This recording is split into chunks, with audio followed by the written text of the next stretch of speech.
coaching this generation's real estate superstars. Harris Real Estate University. I have one willing participant over here. So if you're going to follow up with your peer partner, say, yes, I am. Yes, I am. Right on. Ian. I remember your name, Ian. My mental train just jumped the tracks on, you said something really profound when we were talking. It'll come back to me. Happens all the time. I'm 40 now. I can have as many senior moments as I want to. And anyone who's 10 years younger than me, I can now call a kid. I've made that decision. Sometimes not. The reason I put you through this exercise, I think I was pretty crystal clear about. What I don't want to happen is for you to walk away from here with another long list of great ideas, like we all do. We go to so many great events and conferences, and not have something really specific and really actionable. So I want to teach you, it came back to me, and just like that. There's a formula when setting goals, and if you've got Julie as a coach, I'm certain that she's walked you through this process. Tim, I'm not so sure about. He tends to tell more than ask. So when setting a goal, there are 3 questions you should always walk yourself through. The obvious first one that we all do is the what. What specifically is it that I'm committing to? And this is important from the standpoint of sometimes we say, I want to work out more. Is that specific? Is that right? No. No, not the least bit. So I want to go to the gym every day of the week. Well, have you been going? Are you going to jump from 0 to 7 straight out of the chute? Nick might. He's probably never not had a 7-day week. The character and the constitution it takes to do what you did professionally before getting to real estate, I'm sure has translated into huge success for you today.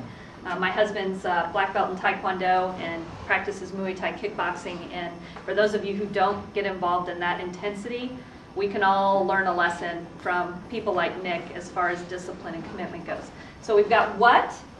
The second question is by when?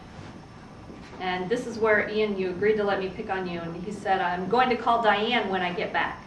Well, when are you going to do that? Next week. Okay, what day next week? Really drill down and make a solid commitment to yourself, because the more intangible the commitment, the less likely that you'll get the outcome you want. Question number 3, so that.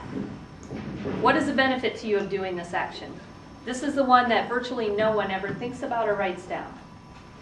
If you don't know crystal clear what the benefit to you is of taking on the action item you've written down, you're not going to do it. Let's be honest with ourselves. So what, by when, so that. Who is willing to share what they wrote down with the group, real quick? Before Tim gives me the get off the stage mark. Anybody? Austin. I'm going to see my parents once per week. Wow. I'm going to visit with my parents. What's the benefit to you doing that? It makes me feel like I'm making time for my family. Awesome. Good job, Austin. Yeah, my dad passed away March 27th, so it's a good goal to have. He's not here, we do that.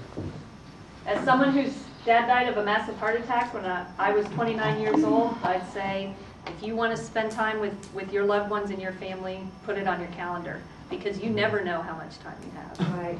It's an excellent point. All right, so I want to close with a little story. There are signs showing up all over the place in your life. Ian and I were talking about this. You know, sometimes it feels like something just, the universe puts it in your life at the right time. And Ian made the point, and I agree with it, that typically the messages are always there. It's just when are we going to get tuned into what's going on around us. And I tend to not share my profession with a whole lot of people, especially when I'm traveling. You know, when I'm on, but when I'm off, I really have no desire to. And Julie, we're probably alike this way. You don't get on a plane and look for people to tell about what you do, right? So I was getting on the plane to come here. I already had my show in Charlotte last week, and so I was ready to be anonymous on the plane. And I sat down, and a young kid, I can call him that because he was probably about 21, sits down next to me. We get to talking, and seriously, when I get on the plane, I'm like, I'm just going to sleep. I'm not talking to anyone. No one needs to know who I am. No one's going to recognize me. And so I get on the flight with this young kid. His name's Caleb King.